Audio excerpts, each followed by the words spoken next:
আসসালামু আলাইকুম। আমি ফারহানা হক বিলাসী, প্রভাষক আইসিটি, রাজধানী আইডেল কলেজ। আশা করি আপনারা সবাই ভালো আছেন, সুস্থ আছেন। আজকে আমরা যে টপিকসটি পড়ব সেটি হচ্ছে মূলত টেস্টের জন্য মূল একটা টপিকস, যেটা আপনাদেরকে 5 নম্বর তুলে দিতে পারে। মূল একটা অধ্যায়, টেস্ট পরীক্ষার জন্য মূল এমন একটা অধ্যায় যেটা আপনাকে পাস তুলে দিতে সাহায্য করবে যদি আপনারা ক্লাসটা ঠিকমতো দেখেন এবং করেন। এই অধ্যায়টা হচ্ছে তৃতীয় অধ্যায়, সংখ্যা পদ্ধতি। সংখ্যা পদ্ধতি কেন শুরু করছি সেটা একটু বলে নিই। কারণ সংখ্যা পদ্ধতিতে মেজর একটা অংশ বুঝাচ্ছে, সেখান থেকে শুধু ম্যাথ, ঠিক আছে। আমরা প্রথম অধ্যায়েও পড়বো, দ্বিতীয় অধ্যায়েও পড়বো, তবে আমি একটু তৃতীয় অধ্যায় থেকে শুরু করছি। তার কারণ হচ্ছে এই ম্যাথটা কিন্তু একটু লং টার্ম, এই ম্যাথটা আগে শেষ করা খুব বেশি জরুরি। যেহেতু প্রথম দিকে থিওরিগুলো ভালোভাবে পড়ানো হয়েছিল এবং থিওরি ক্লাসগুলোর উপরে কিন্তু অলরেডি আমার ভিডিও ক্লাস আপলোড করা আছে।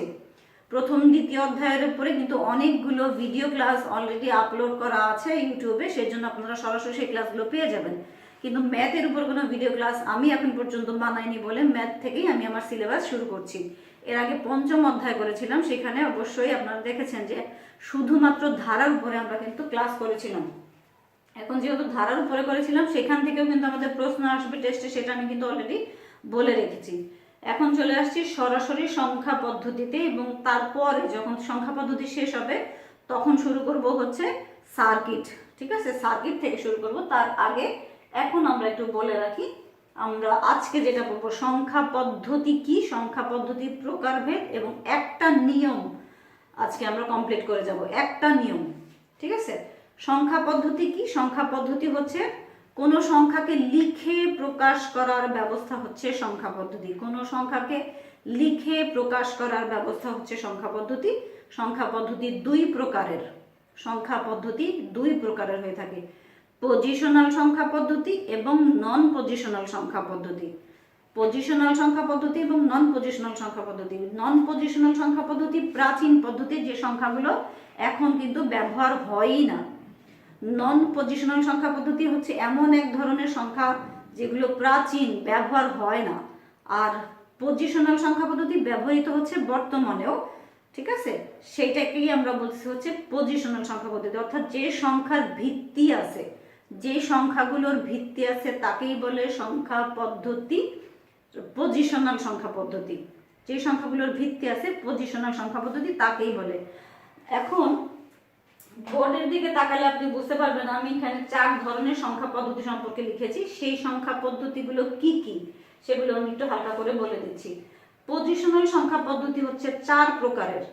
পজিশনাল সংখ্যা পদ্ধতি হচ্ছে 4 প্রকারের: binary, octal, decimal, hexadecimal. Binary, octal, decimal, hexadecimal. Binary, octal, decimal, hexadecimal. Binary সংখ্যা পদ্ধতি মাত্র 2টা সংখ্যা নিয়ে গঠিত।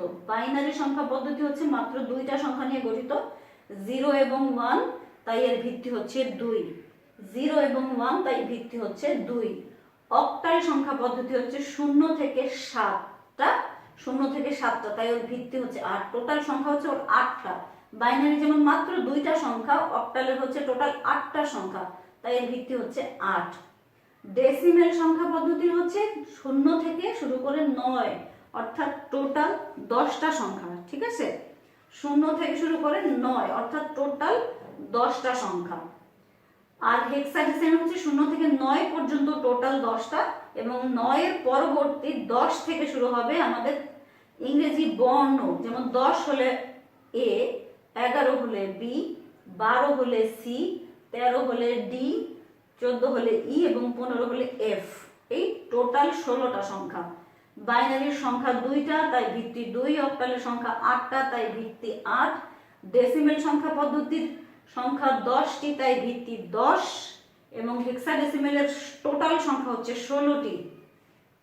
হেক্সাডেসিমেলের টোটাল সংখ্যা হচ্ছে 16টি, তাই এর ভিত্তি হচ্ছে 16, ঠিক আছে। তাই এর ভিত্তি হচ্ছে 16। অবশ্যই স্ক্রিনশট নিয়ে নেবেন। স্ক্রিনশট নিলে আপনাদের এই ক্লাসগুলো দেখতে সুবিধা হবে। আমরা যেহেতু ম্যাথ করব, তাই আমি এই অংশটা আপাতত বোর্ড থেকে মুছে দিচ্ছি, কারণ আমাদের মূল অংশে যেতে হবে। মূল অংশ ছাড়া কিন্তু আপনার অঙ্ক হবে না।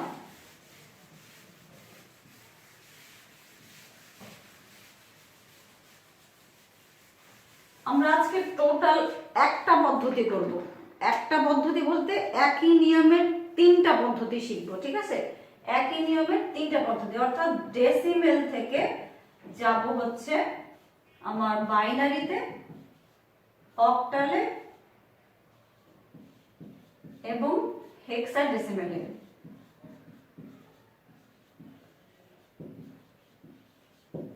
ডেসিমেল থেকে বাইনারি সংখ্যা পদ্ধতিতে যাব, অক্টাল সংখ্যা পদ্ধতিতে যাব এবং হেক্সাডেসিমেল সংখ্যা পদ্ধতিতে যাব। ডেসিমেল থেকে যাব বাইনারি, অক্টাল, হেক্সাডেসিমেল সংখ্যা পদ্ধতি, তিনটা পদ্ধতি। এবং এখানে আমরা পূর্ণ সংখ্যা এবং ভগ্নাংশ সংখ্যা সহকারে আজকে ক্লাসটা করব। একটু দেখবেন আমার এখানে অঙ্ক কিন্তু অলরেডি করা আছে, যেহেতু আমি সময়টাকে বাঁচাতে চাচ্ছি সেজন্য আমি দুইটা অঙ্ক পরপর করে দিব এবং সময়টাকে বাঁচানোর জন্য অঙ্ক রেডি করে রেখেছি, যাতে আপনাদের একটু ক্যালকুলেশনে দেখতে, অঙ্কগুলো ক্যালকুলেশন করে দেখতে সুবিধা হয় সেই জন্য, ঠিক আছে? আচ্ছা, প্রথম যে অঙ্কটা করব সেটা হচ্ছে আমার 23.27 একটা ডেসিমেল সংখ্যা, যাকে আমি বাইনারিতে কনভার্ট করব, অক্টালে কনভার্ট করব এবং হেক্সাডেসিমেলে কনভার্ট করব। আপাতত এটাই কিন্তু আপনার প্রশ্ন। 23.27 একটা সংখ্যা, 23.27 একটা সংখ্যা, যেটাকে আমি বাইনারিতে নেব, অক্টালে নেব এবং হেক্সাডেসিমেল সংখ্যা পদ্ধতিতে নেব। অবশ্যই আপনারা ক্লাসগুলো স্ক্রিনশট নিয়ে নেবেন। 23.27 একটা সংখ্যা, যেটাকে আমি বাইনারিতে, অক্টাল এবং হেক্সাডেসিমেলে নেব। দেখেন প্রথম যে অঙ্কটা করব সেটা আমি কিভাবে করছি। 23 কে 2 দিয়ে ভাগ, ঠিক আছে? দেখেন 11 দোগুণে 22, হাতে থাকে 1। 11 দোগুণে 22, হাতে থাকে 1। 2 দিয়ে করলে 5 দোগুণে 10, হাতে থাকে 1। 2 দোগুণে 4, হাতে থাকে 1। 2 দিয়ে করলে 2 1 কে 2, হাতে কিছু থাকে না। 2 1 মধ্যে যায় না, তাই 0 এবং এই একটা চলে যাচ্ছে এইখানে। এখানে যে 1 আছে এই একটা সরাসরি এখানে চলে যাচ্ছে, ঠিক আছে? দেখেন 11 দোগুণে 22, হাতে থাকে 1। 5 দোগুণে 10, হাতে থাকে 1। 2 দোগুণে 4, হাতে থাকে 1। 2 1 কে 2, হাতে কিছু থাকে না। 2 1 মধ্যে যায় না, তাই 0 এবং এই একটা এপাশে এসে বসে গেছে। 2 1 মধ্যে যায় না, তাই একটা এখানে বসে গেছে। আর নিয়ম হচ্ছে নিচের থেকে উপরের দিকে আমাকে লিখতে হবে। তাহলে আমি কিভাবে লিখবো দেখেন, 1 0 1 1 1, তিনটা 1, 1 0, তিনটা 1। প্রথম নিয়মটা যদি আপনি বুঝে যান, পরবর্তী নিয়মগুলো কিন্তু সোজা। প্রথম নিয়মটা যদি একবার শিখে যান, তাহলে পরবর্তী নিয়মগুলো কিন্তু সোজা। 1 0 1 1 1, এই হচ্ছে আমার পূর্ণ সংখ্যার বেলায় যে নিয়ম বরাদ্দ সেটা। পূর্ণ সংখ্যার বেলায় নিয়ম কিন্তু এইটা। আর যখন হবে আমার দশমিক সংখ্যা, তখন কিভাবে করব? 27 কে আমি 2 দিয়ে গুণ করব। যেমন এখানে 2 দিয়ে ভাগ হচ্ছিল, ঠিক 27 কে আমি 2 দিয়ে গুণ করব। 2 দিয়ে গুণ করলে কি হয়? 0.54। এখানে আমি নিব কি 0। 54 কে এখানে নিয়ে আসবো, 2 দিয়ে গুণ করব, তখন কি হয়? 1.08। কত নিয়ে যাব? 1। এবং 08 কে নিয়ে আসবো হচ্ছে 2 দিয়ে গুণ করে আমরা 0.16 আসার কথা, ঠিক আছে? 16 আসার কথা সেটাই। এবার আমার চিহ্নটা এদিক থেকে উল্টা হবে।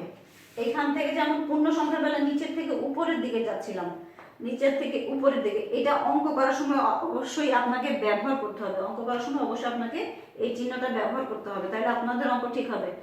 এই অংশটা যেহেতু ভগ্নাংশ, কিভাবে করছি সেটা একটু দেখেন। 27 কে 2 দিয়ে গুণ করে কত পাচ্ছি? 0.54। এই শূন্যটাকে আমি আলাদা করে সরিয়ে নিয়ে গেছি পূর্ণ অ্যাজ এ পূর্ণ সংখ্যা। আবার 0. যেহেতু 54 ছিল, তাহলে এইখানে 54 কে 2 দিয়ে গুণ করার পরে, 54 কে 2 দিয়ে গুণ করার পরে কত পাচ্ছি?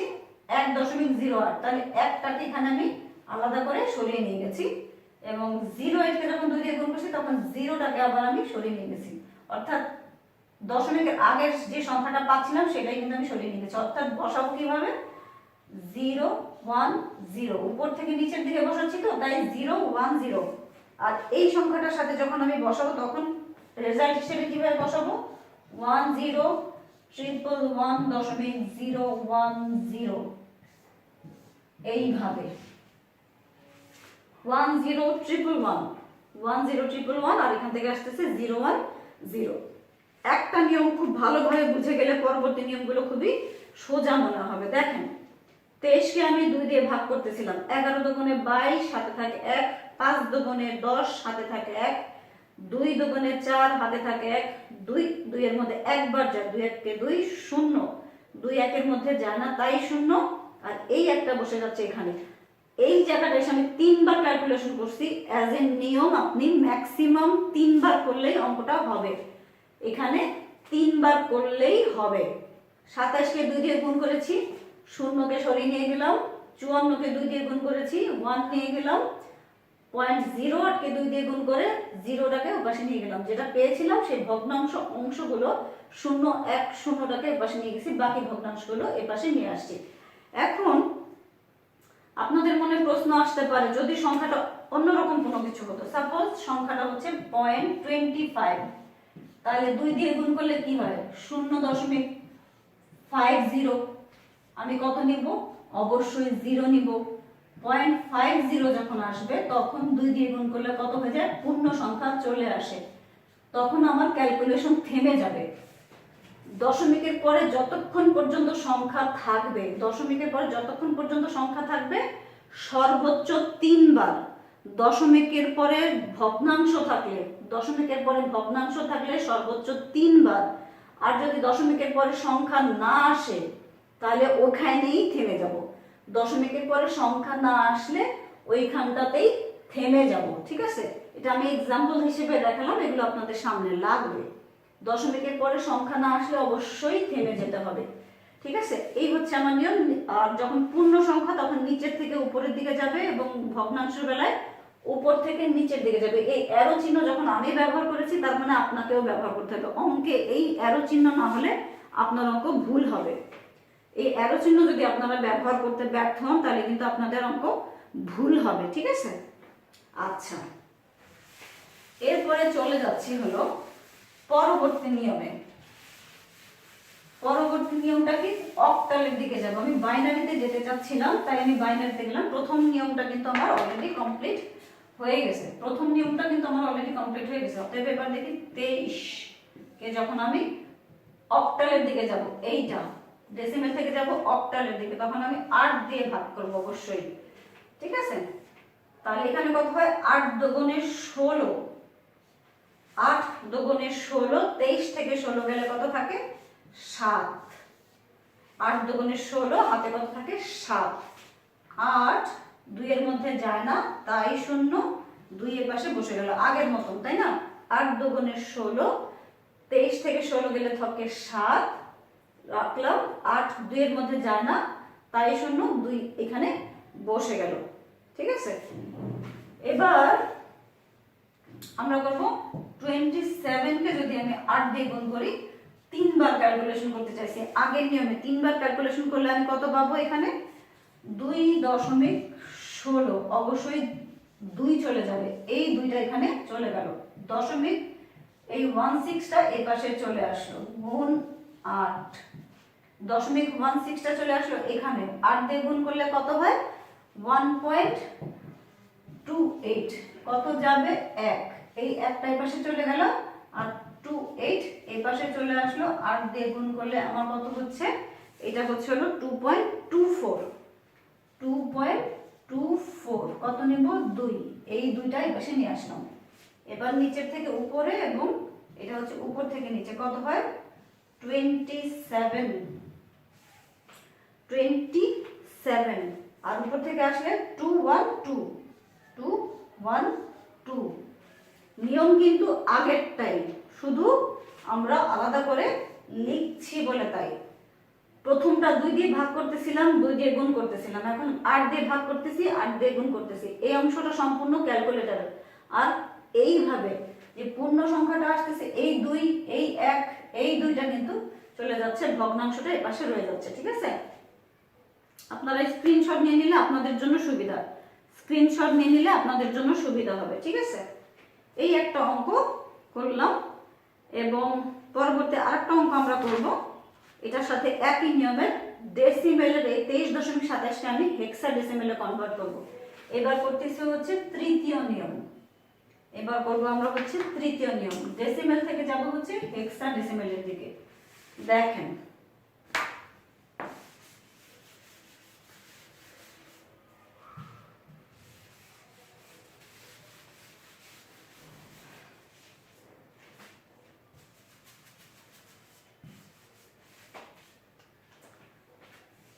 ষোলো দিয়ে যদি ভাগ করি, 16 1 16, হাতে থাকে 7, 16 1 16, হাতে থাকে 7, দিলাম 16, একের মধ্যে যায় না তাই 0, আর এখানে 1 বসে গেল, তাই না? তাহলে এখানে আমি কত পেলাম? 17, নিচে থেকে উপরের দিকে 17।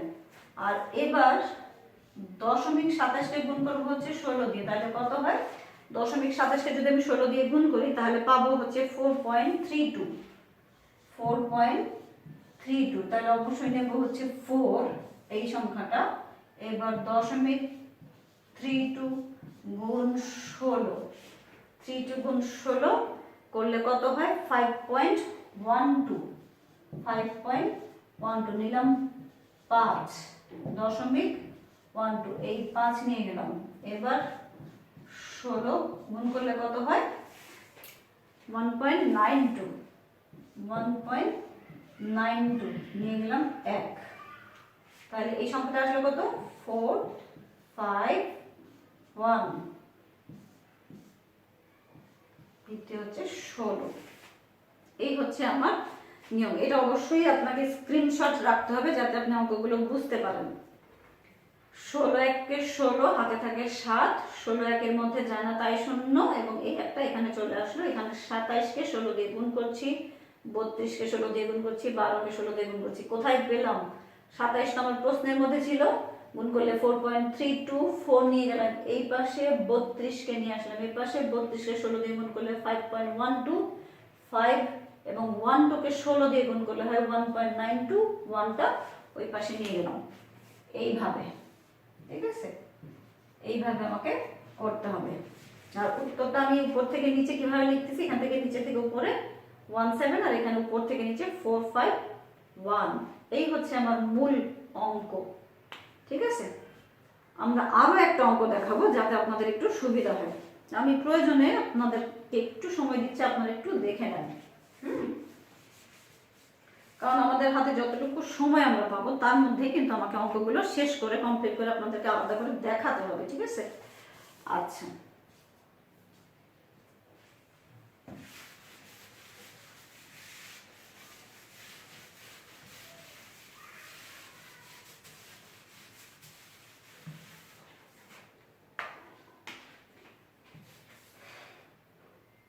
সাপোজ সংখ্যাটা হচ্ছে 33.72, 33.72, যেটাকে আমি বাইনারিতে নিব, অক্টালে নিব এবং হেক্সাডেসিমেলে নিব।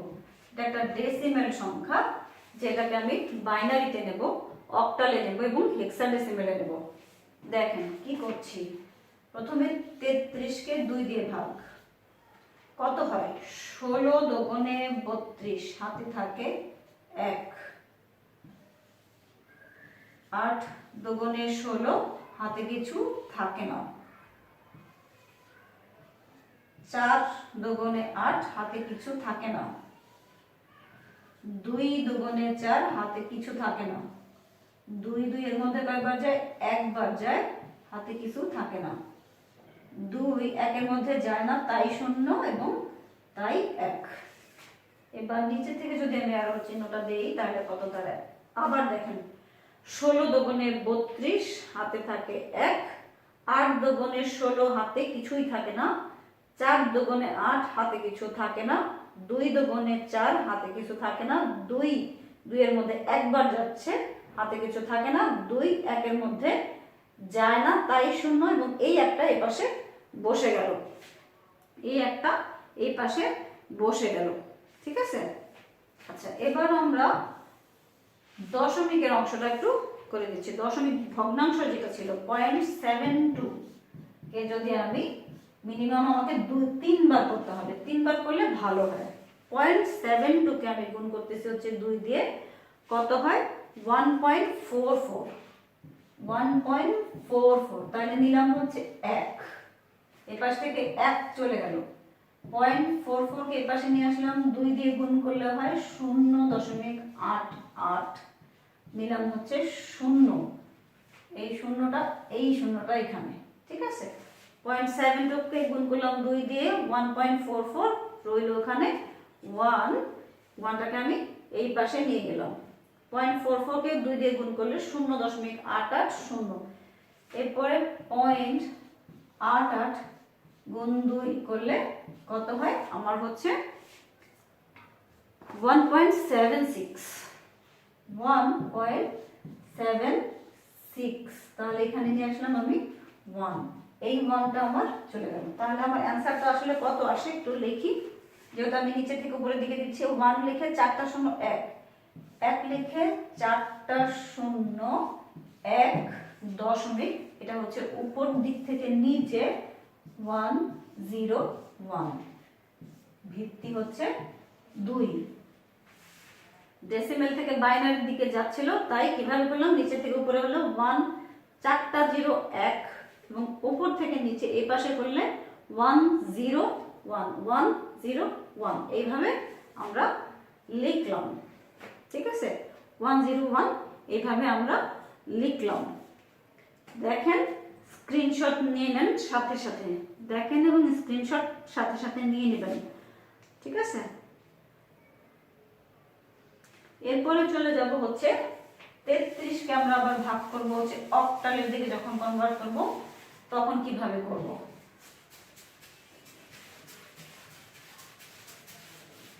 33 কে যখন আমরা অক্টালের দিকে যাব তখন আমরা ঠিক কিভাবে করব। 33 কে যদি করি 8, 4 8 32, হাতে থাকে 1, 4 8 32, হাতে থাকে 1, 8 4 এর মধ্যে যায় না, তাই এখানে 0 এবং 4 এখানে বসে গেল। ঠিক আছে, 4 8 32, হাতে থাকে 1, 8 4 এর মধ্যে যায় না, তাই 0, এই 4টা এখানে বসে গেল। ঠিক আছে, আচ্ছা 72 কে আমি 8 দিয়ে গুণ করলে কত পাবো? 72 কে 8 দিয়ে গুণ করলে পাবো হচ্ছে 5.76। অবশ্যই 5 যাবে, 0.76 গুণ 8 কত থাকে, 0.76 গুণ 8 আমার হয় হচ্ছে 6.08, 6.08, 6, এবং এখানে আসলো 08 গুণ 8 কত থাকে, 08 গুণ 8 কত থাকে 64, 0.64, অর্থাৎ নিচে কত 0, উপর থেকে নিচে আরো, নিচে থেকে উপরের দিকে আরো হলে আমার অ্যান্সারটা কত হয় 41.560, বেজ হচ্ছে 8, 41.560 ভাগ করছিলাম, গুণ করছিলাম। আমি 2টা অঙ্ক করলাম যাতে আপনাদের একটু প্র্যাকটিস হয়। আপনাদের কিন্তু একাধিক অঙ্ক প্র্যাকটিস করতে হবে, এইভাবে প্রশ্ন বানায় ভাগ করে, সংখ্যা বানায় বানায় ভাগ করতে হবে, 8 দিয়ে গুণ করতে হবে, 8 দিয়ে, 2 দিয়ে ভাগ, 2 দিয়ে গুণ, 16 দিয়ে ভাগ, 16 দিয়ে গুণ, এরকম অঙ্ক বানায় বানায় প্রচুর প্রচুর প্রচুর প্র্যাকটিস দরকার, নাহলে আপনি কিছুই পারবেন না। ঠিক আছে, এবার চলে যাচ্ছে হচ্ছে আমরা সরাসরি হেক্সাডেসিমেলের দিকে। হেক্সাডেসিমেলের দিকে গেলে কি হয় সেটা একটু তাড়াতাড়ি দেখতে হবে।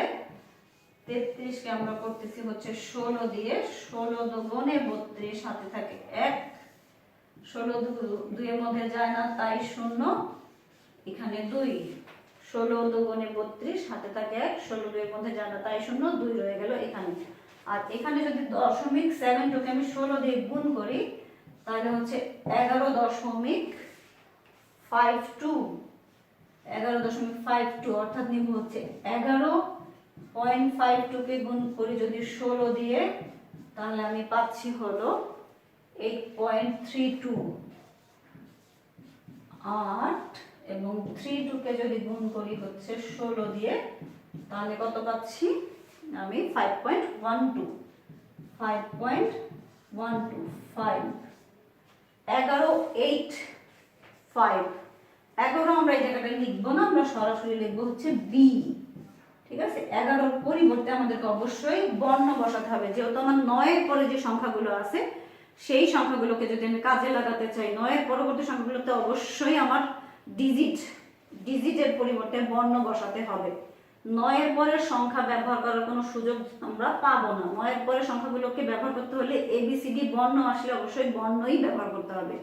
যেমন 72 কে আমি যখন 16 দিয়ে গুণ করছি তখন আমার আসতেছে হচ্ছে 11.52, অর্থাৎ সরাসরি আমি 11 কে নিয়ে গেছি ঠিকই, কিন্তু 11 যে বর্ণ বি সেটাকে আমি ব্যবহার করছি। লেখার সময় অ্যান্সার কি হবে সেটা একটু দেখাই দিই। 21.B85 বেস হচ্ছে 16।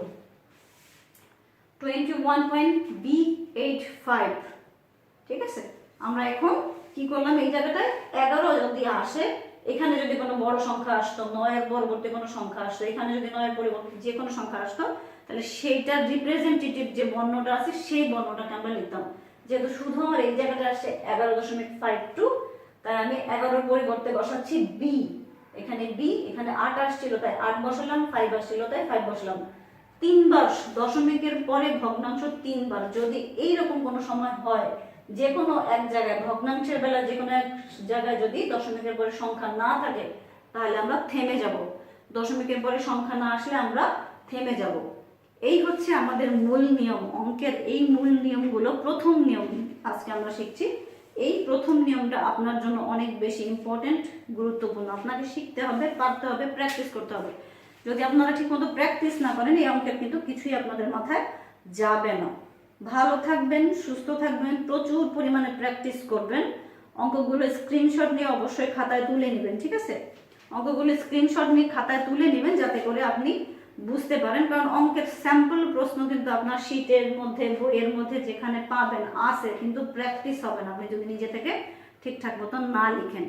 ঠিক আছে, ভালো থাকবেন। আল্লাহ হাফেজ।